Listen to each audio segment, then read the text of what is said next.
Hello, my name is Sibyl Harmony. I'm a spiritual teacher, an intuitive, a medium, and a healer.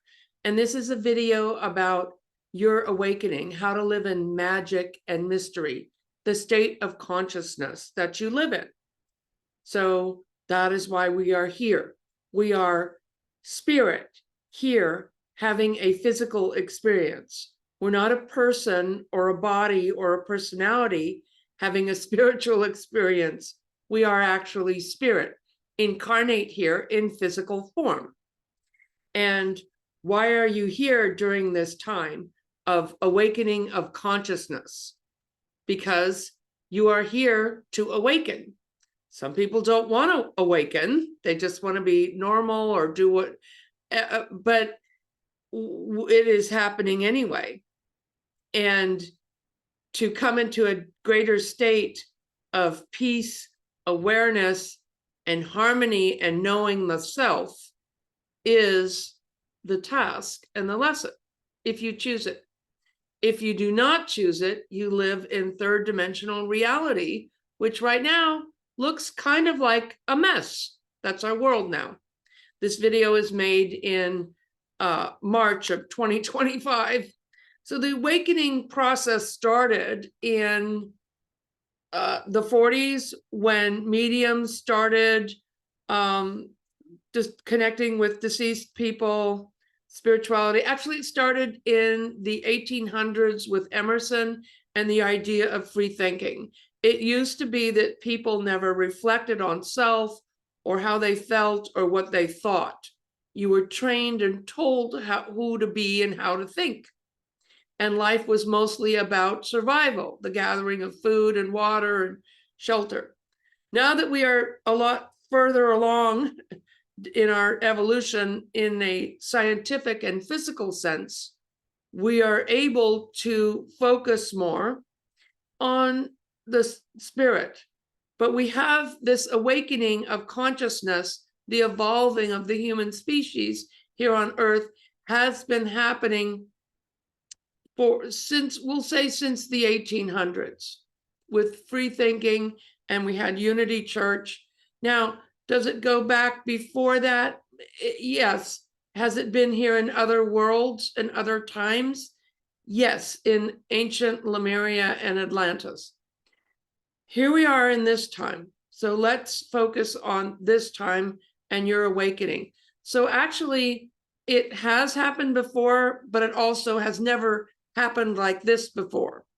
Okay, so very interesting. So I have 12 states of consciousness that will assist you in your process of manifestation, of bringing harmony and balance, of understanding and knowing the self, of taking back your power.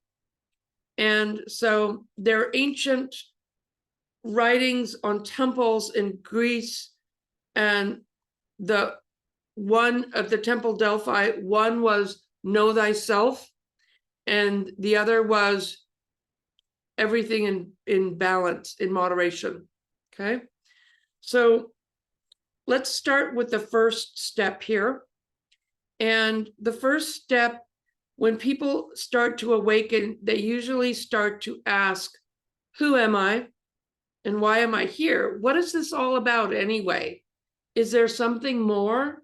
Is it just, going to work or whatever your physical tasks are? So a lot of times people will start to ask this when there's a loss of a relationship, a divorce, when there's a death of someone close by or several deaths, when one has a life-threatening illness or accident.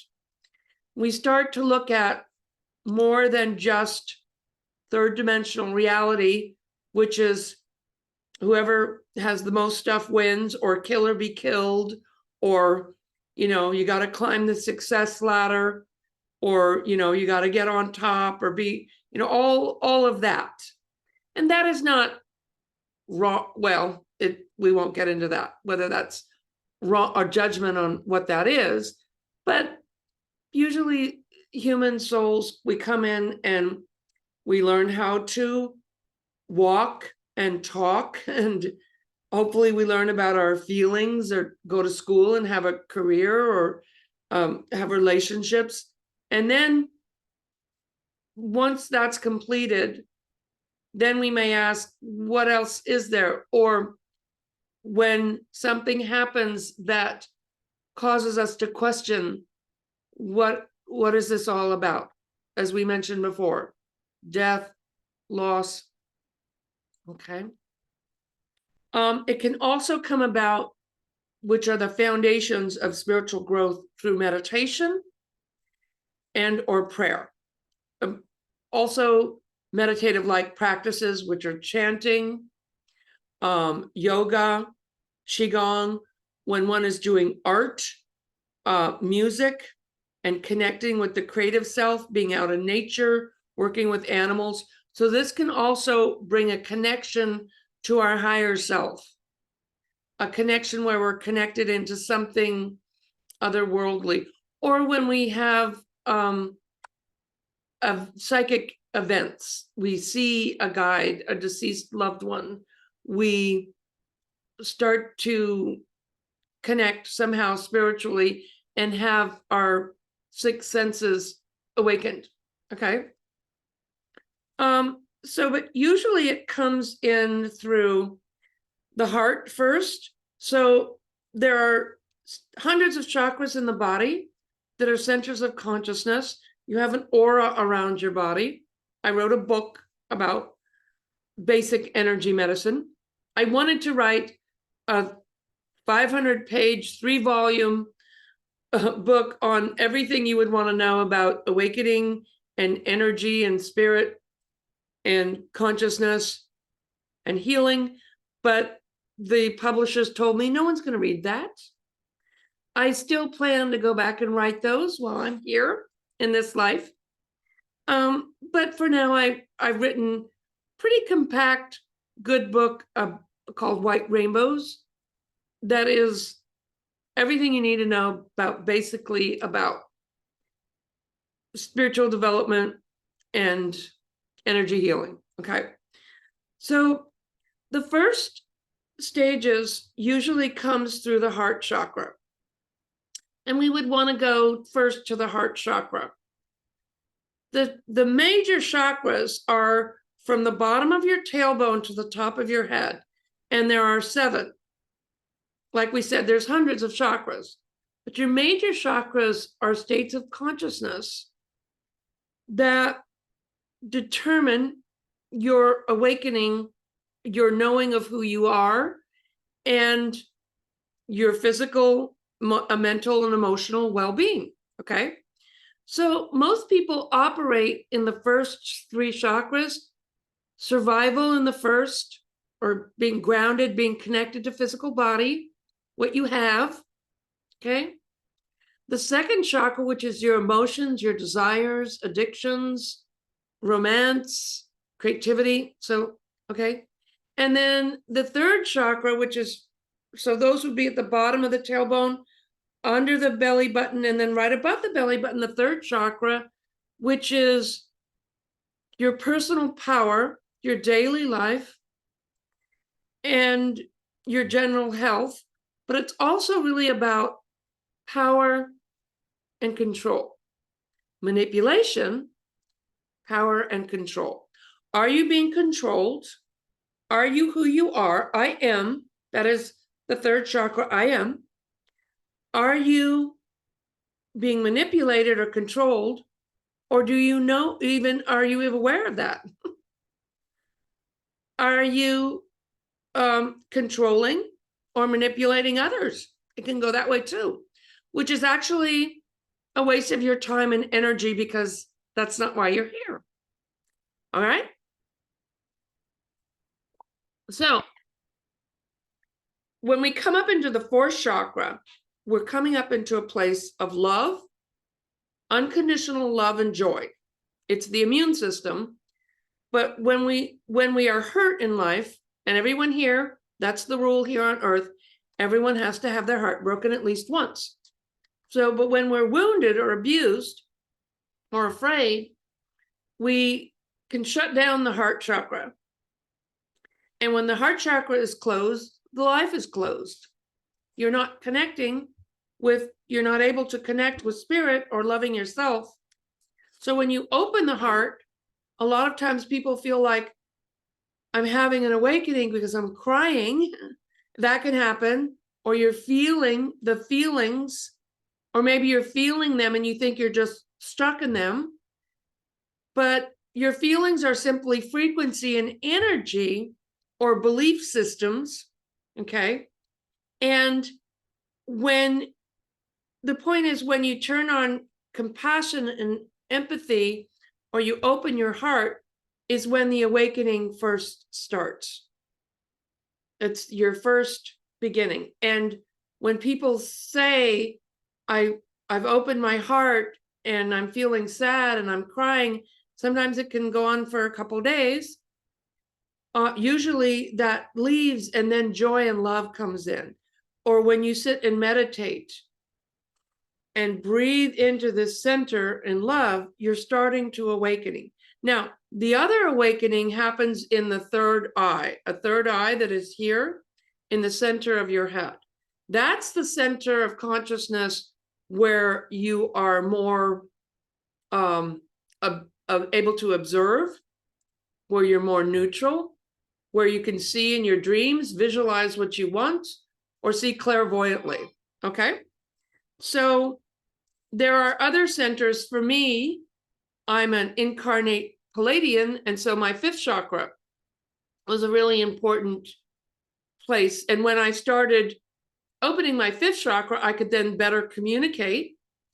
I could, my voice changed. I sing now.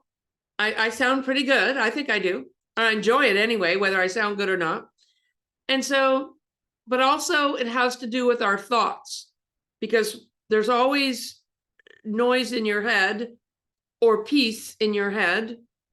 And that has to do with this center in your sinuses, and it connects around to your telepathic centers. Okay. So opening to compassion and neutrality and these higher centers is the beginning of owning your power, of taking back your power. We are no longer slaves. We are no longer following in doctrines of fear. Now, there are many beautiful spiritual teachings here in religion that have to do with love and compassion and service. Okay. But there's equally much to do about fear and control and owning you and taking of your power. And so when we start to empower ourselves, to connect with ourselves, and come to a place of love and compassion, we are starting to gain our power. So number 2, self-validation. When we are awakened, and we love ourselves because our heart is now more open, we can be more neutral to ourselves and others. We are no longer looking for outside validation. I remember I used to spend hours in the gym and exercising and doing my nails and doing all these things and trying to talk and say the right things to get people to like me, because I desperately needed approval. And I don't need that now. I still take care of myself because I want to be healthy and I enjoy wearing nice things or whatever, but it isn't because I need to be validated from the outside. I don't need to conform and to fit in, and I am not easily brainwashed. I know who I am, what I want, and I'm comfortable in my decisions. Many people even make lifetime career decisions or a marriage decision because they feel that they're influenced by society or religion or government or whoever thinks in their lives thinks they know what you should be doing. Many people do a career and they end up in, like, I hate this job. I'm unhappy in my marriage or whatever. And why did you do that? because you were seeking of love and validation, afraid to be alone, can't approve or to have your own power. And have you ever thought about, what do I really want? Who am I? What do I enjoy? So this happens when we're children. We're wanting to have mommy and daddy approve, or the school or whatever. And that is okay when you're a child, but we're growing up. And we don't want to look back and go, oh my God, I gave my life away. I don't even know. I remember thinking that in my 30s. I don't even know how I feel. I don't even know, can't even remember my day, because I was just running around trying to help everybody and mother them or take care of them, and which is fine to be giving and mothering and loving, but I didn't have it for myself. Okay. Number 3, boundaries and mercy. So when we are awakening and becoming loving and compassionate and empathic and validating ourselves, it's really important for us to have our boundaries. It can't be understated. So when you have boundaries, you're not absorbing everybody's emotional crap. You're not needing their approval. You have an emotional boundary. You may want a physical boundary, and we'll talk about that, spending time alone or spending time with people and how you interact with people, because you don't need anything from them because you're complete within. Okay? So setting boundaries and saying no, it can be very loving to yourself and others. Even if they complain, they're used to you not having any boundaries, being an easy mark. Many people feel that because I'm very generous and kind, they don't understand that I have excellent boundaries and that I'm super generous and kind and loving. But it's not a weakness. It's actually a strength. And if you come up against that, you're going to find out. And there's where I have mercy, because we all have acted out of not being ethical. We've all made mistakes.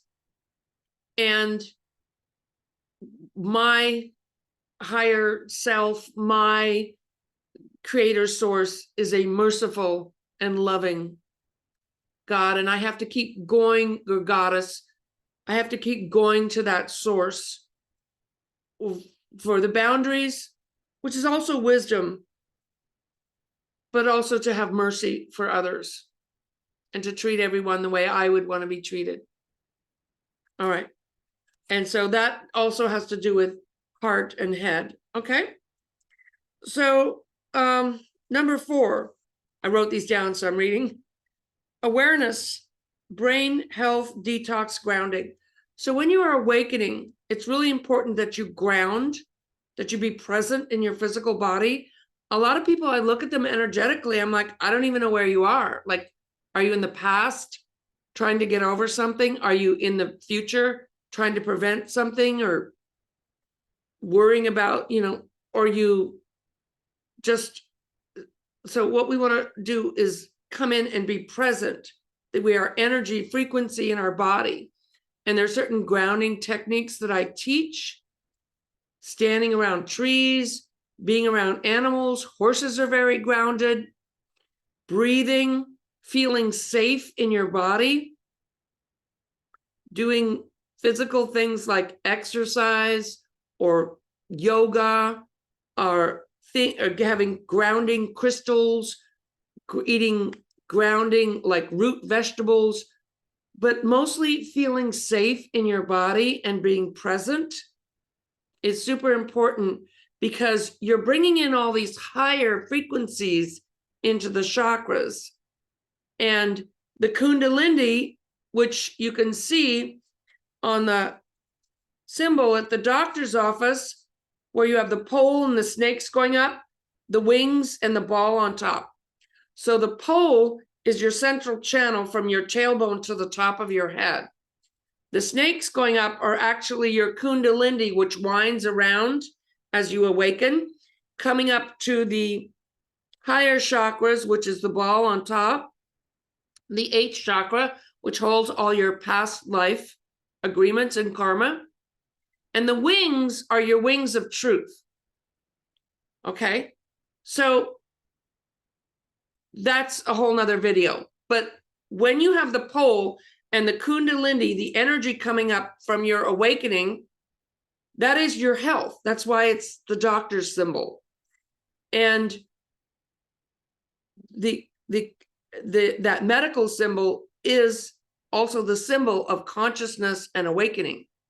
So when you have all this energy coming up, it's really important for you to be grounded. Okay. In my awakening, some of my more intense awakenings, which mine were intense because I'm a healer and a shaman, and so I don't have regular awakenings like most people. I have intense awakenings because I'm here under that agreement. Okay. But we need to be grounded. We also may want to detox. We may want to pray over our food, eat healthier food, do a detox, some type of cleansing. Our health will be affected. We may be clearing out negative energies and karmas, which can cause sleep issues, digestive issues, aches and pains, feelings coming up. This is part of your having a physical awakening. My microphone? So the energy is changing. Sorry. Hope I'm being recorded. Okay. So it can affect our health. Your brain will become better functioning. You'll become wise, more intelligent, higher consciousness. And you will eventually come into really great health because you're more connected with self, your peace, your love, and your joy. Most illness is created by negative energy or stress. People, then it manifests as a virus, a toxin, some kind of energy malformation, which creates pain, accidents, which are also energy. Okay. 5, time alone. When you're awakening, time alone is a gift. It is something you treasure, your relationship with yourself and spirit. You no longer feel like I need to be with people because I'm desperate or I'm needy or I want their love or you're no longer chasing after, because you understand how to be there for yourself. And this can come through meditation, through healings.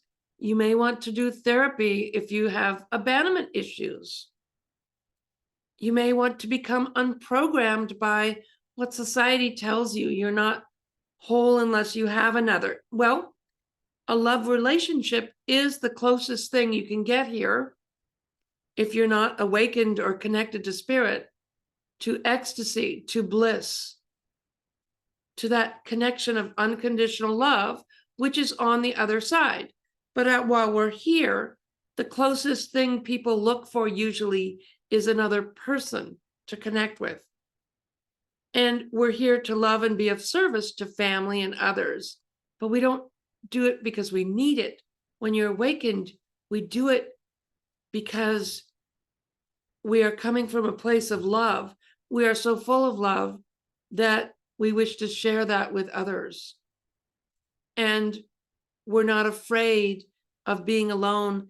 In fact, you may need time alone so you can understand who you are and how you feel. And you're no longer matching the vibration of the mass grid of unconsciousness of third dimensional reality, where a lot of people are. So you don't really want to be with that. It doesn't feel like it. Once you are through your process, you can go in there and be of service.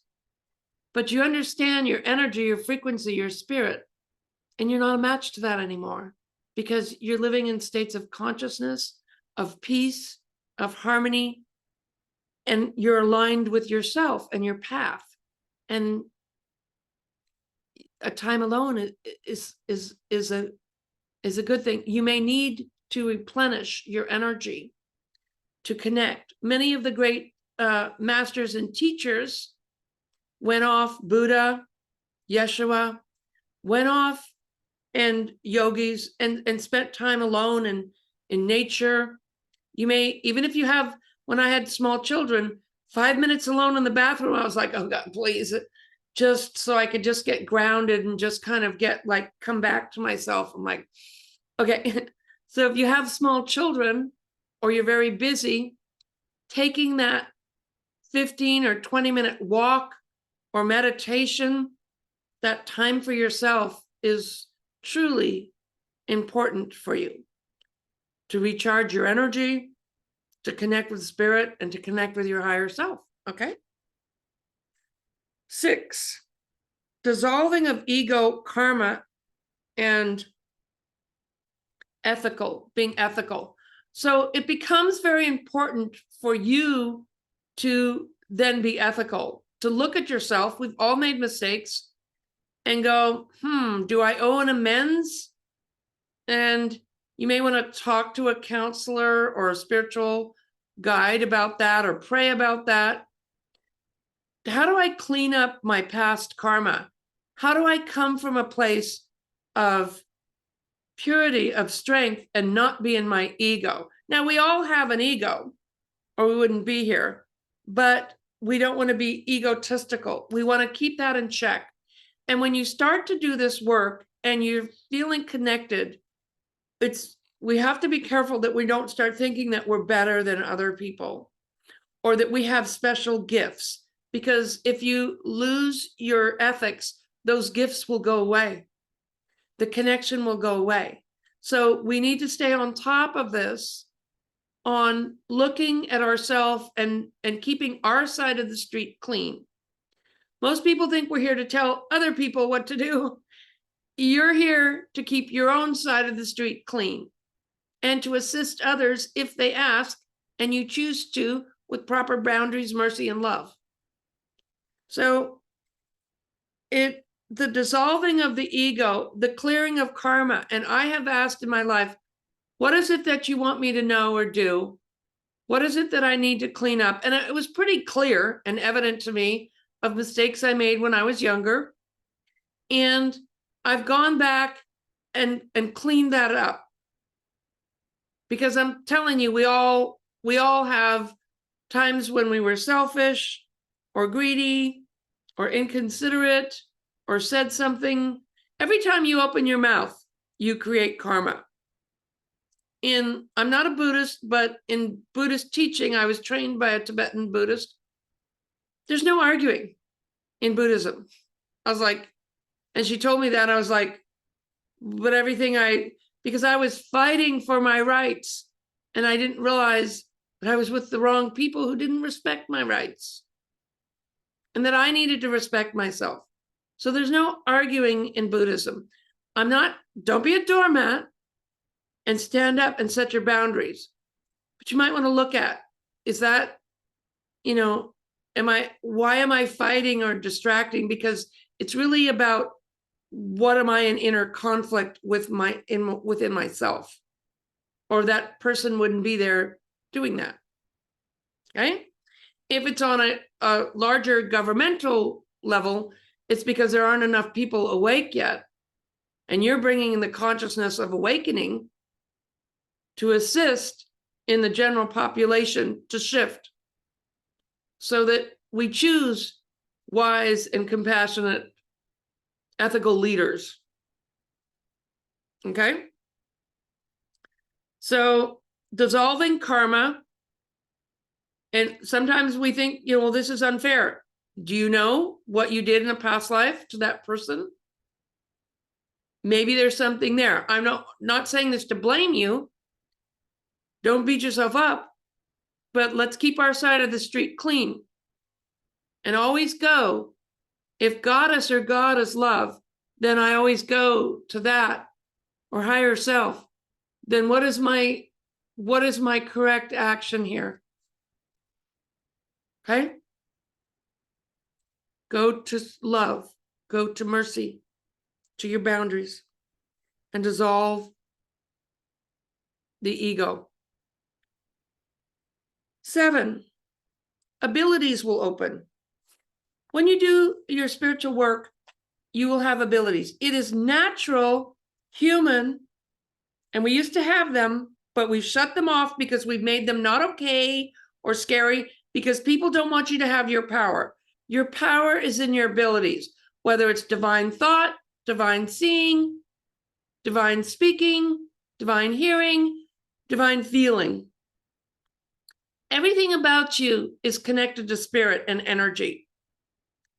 And if you choose to believe that you're a meat suit and then you die, that's your choice. But that is not reality. Here is that there are many different dimensions and that we all have ability. We're all breathing, we're all thinking and feeling.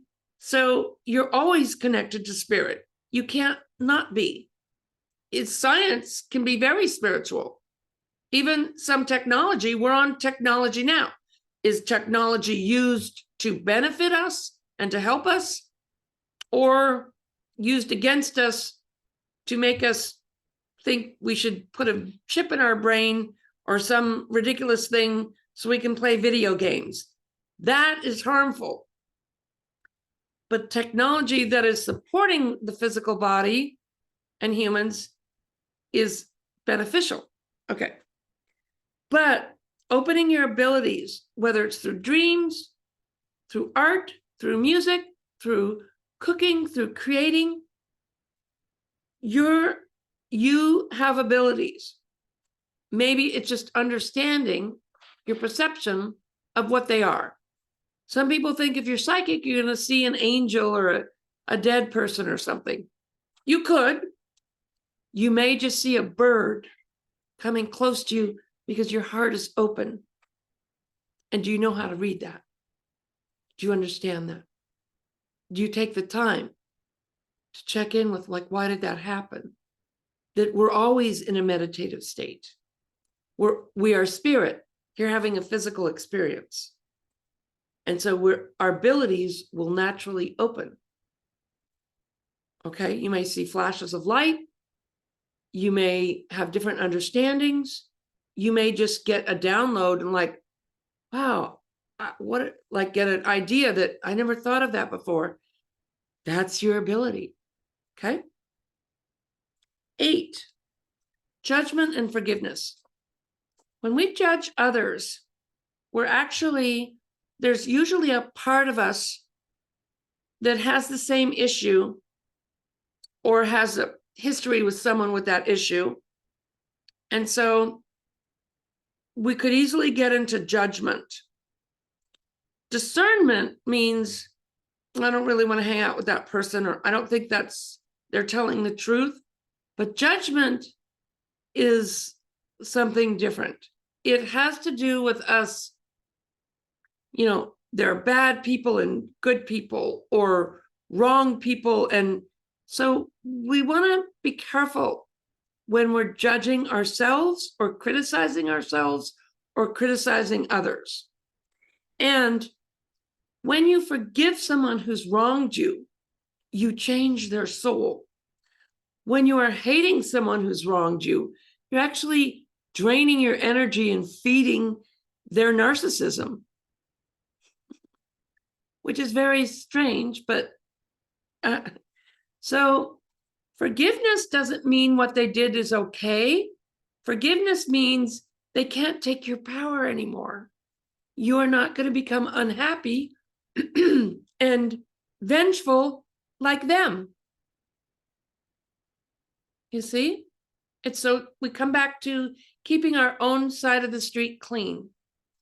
Forgiveness means when you are feeding your unforgiving of someone who hurt you, you're actually helping them continue to hurt you. So maybe your understanding of forgiveness is different from what Spirit has shown me. Forgiveness means you no longer want to get them back, but you can hold them accountable. Okay? So we go back to boundaries and mercy and love. But we are not a doormat. So this is taking back your power. When you forgive somebody who's wronged you, you understand that they have to answer for what they do and that it's not up to you to get revenge. However, they may be held accountable financially or legally. That's something different. They may be taken out of power so that they can't do that anymore. That is you not being a victim. It is not you being vengeful and hateful and doing the same thing they did to you, trying to do it back to them, because that is not forgiveness. You understand? And so forgiveness is a way of freeing yourself and taking back your joy and your peace. Because if you don't, on some level, whatever happened is still happening to you.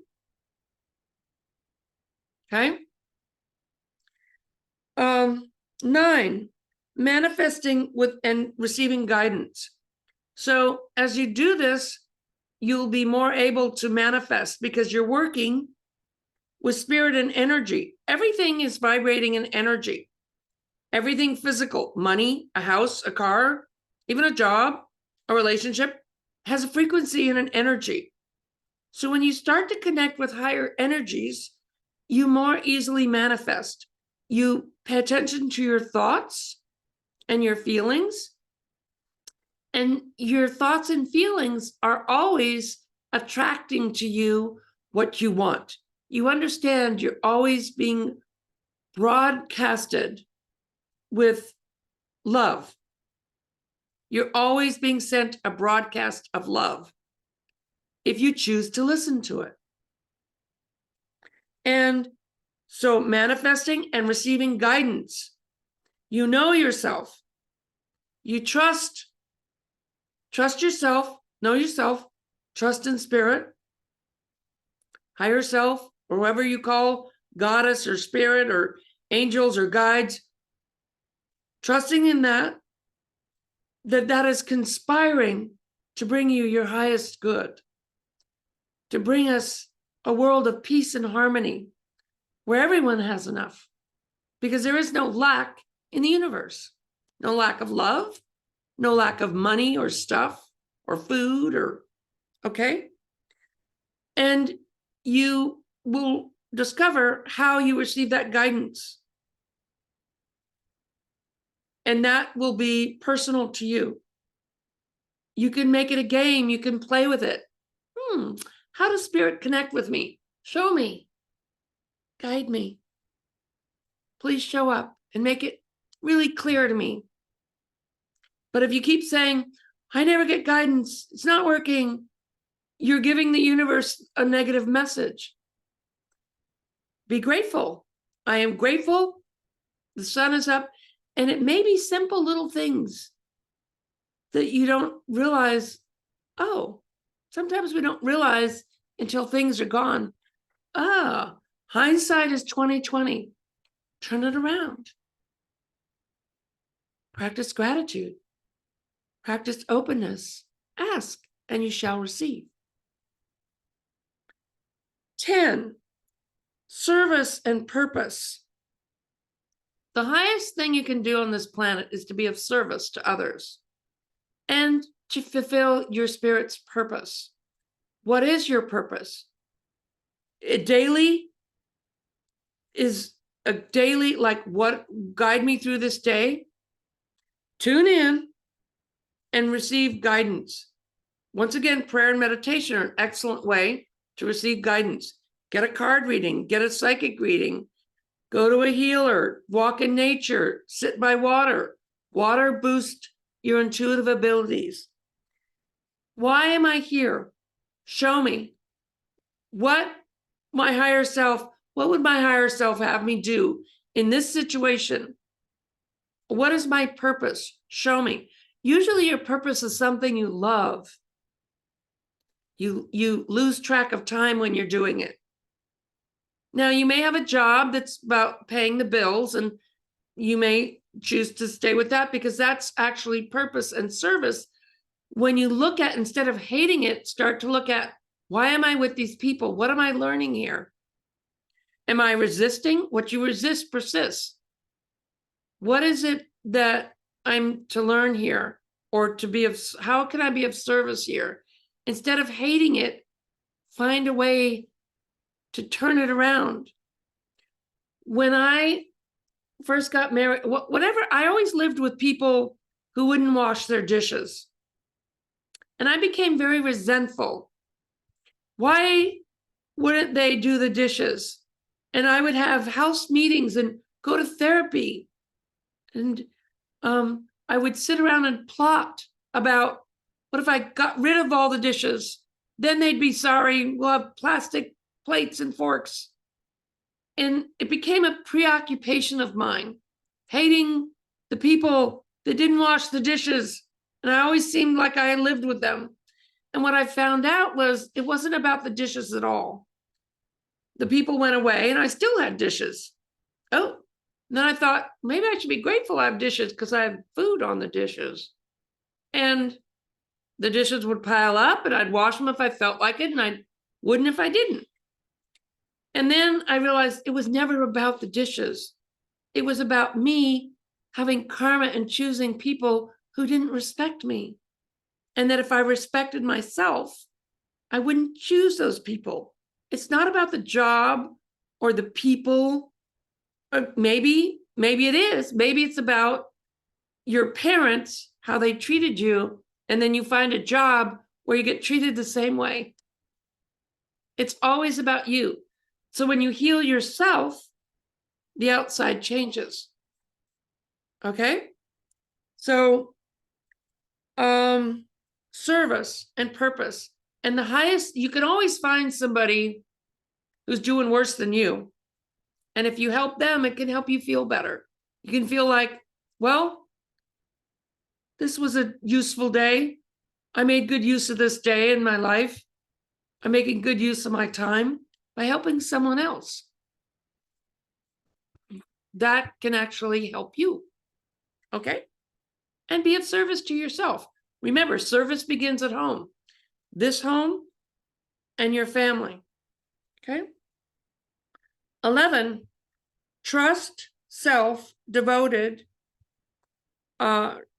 So we talked about trusting yourself as you tell the truth to yourself and you get grounded and you come out of dysfunction or distortions or trying to get validation and look at, there we have the wings of truth. Remember the wings of truth? Then you're able to more connect with your own truth or the truth, or hear when people are telling the truth. But the most important person you need to trust is yourself. So do not betray yourself. Love yourself. Teach yourself to trust yourself. If you make a mistake, forgive yourself. And then who else can you trust? Spirit, higher self. And how are you devoted to that? What is your devotion? So having a spiritual practice of prayer, of yoga, of doing art, it could be cooking, it could be making something, it could be helping animals or children or the environment, but having of devotion, a spiritual devotion. My devotion is, and you could take this on too, is to evolve spiritually, mentally, emotionally, and which affects my physical, as much as I can in this life, because I know that's why I'm here. So I am devoted to my spiritual path. I'd rather have my ethics and my truth than a bunch of money, because the money will come anyway. But my karma and who I am and what I bring with me, my soul, my spirit, my energy, is in the 8th chakra. That's what you bring with you when you leave this life. So don't get trapped in the illusion of thinking that, you know, because you can have $1 million, it could all be gone the next day. You could be sued. You could be in a car crash. You could, you know, your house could burn. Anything could happen. But who you are and love is always with you. And you can always create and manifest more money. Okay? So how are you devoted to your higher path, your purpose? And then 12, total bliss and connection to God, Goddess, or higher self. So that is the gift when you are totally connected and you can connect in to that bliss and that harmony, and you are bringing that frequency and that energy with you wherever you go, into a room, in wherever you live, wherever you are, and you're totally connected. And that is the energy of unconditional love that is on the other side, that is now downloaded into you. That is who you are. Thank you for watching this video. Super fun. I love this. If you have any questions or comments, please leave that below. I usually put these videos out every Thursday. I also do political videos, but that's another show. So please subscribe. It really helps my channel. Like and share. I also do members on Saturdays where I answer questions, and I do videos sometimes live on Saturdays on either 10 o'clock Pacific time and then 12 o'clock for my members. Take care. Sending you so much love. And thank you for allowing me into your space. Sending you so much love, harmony, and peace. Take care.